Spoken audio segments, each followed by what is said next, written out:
Derek, we've been talking this morning about the kind of surprise dissolution of these trade talks, what it means for Canada, what it means for the economy. But I do just want to ask you how Canadians are feeling this morning. I do get the impression we've treaded on the patience of our northern neighbor quite a bit recently, and we might be getting some pushback.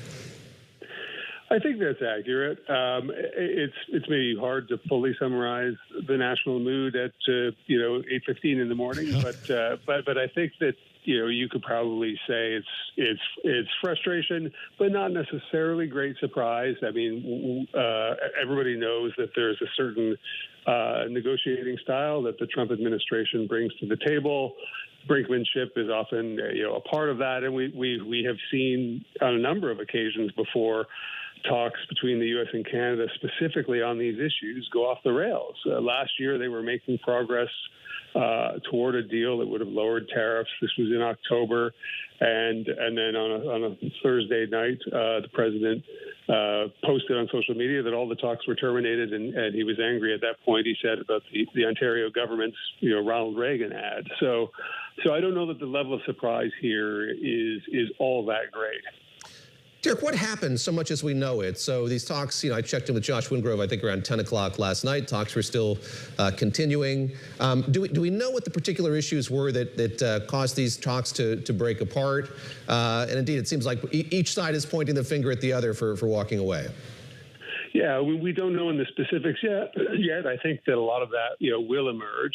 But we've known all along that it will be difficult to solve the so-called Section 232 tariff issues. Those are the ones that deal with U.S. tariffs on autos and steel and aluminum. That's the big sticking point for Canada. What are you going to give up to get those tariffs lowered? Since the Trump administration is not going to take those tariffs to zero. And as you said, each side last night accused the other of throwing in new demands at the last minute and sort of jettisoning the deal. So we don't know yet exactly what went on, but we know that we're going to get two different versions of what went on last night. Mm-hmm.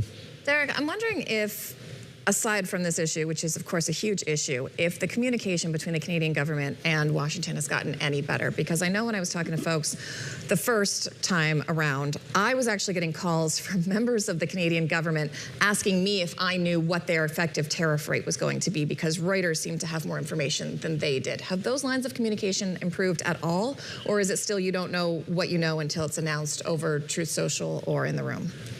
Oh, I think the lines of communication have changed dramatically, and in fact, and gotten much closer. And in fact, last night, U.S. officials talking to us indicated that the talks they weren't necessarily acrimonious. I mean, there have been weeks of meetings at the very highest levels. Mm-hmm. Jameson Gura on the U.S. side, Dominic LeBlanc, who's one of the most senior cabinet ministers in Canada, responsible for this file. On the other side, Canada's chief trade negotiator. So they're now talking. There's not surprises between them. I would say that's sort of a big change.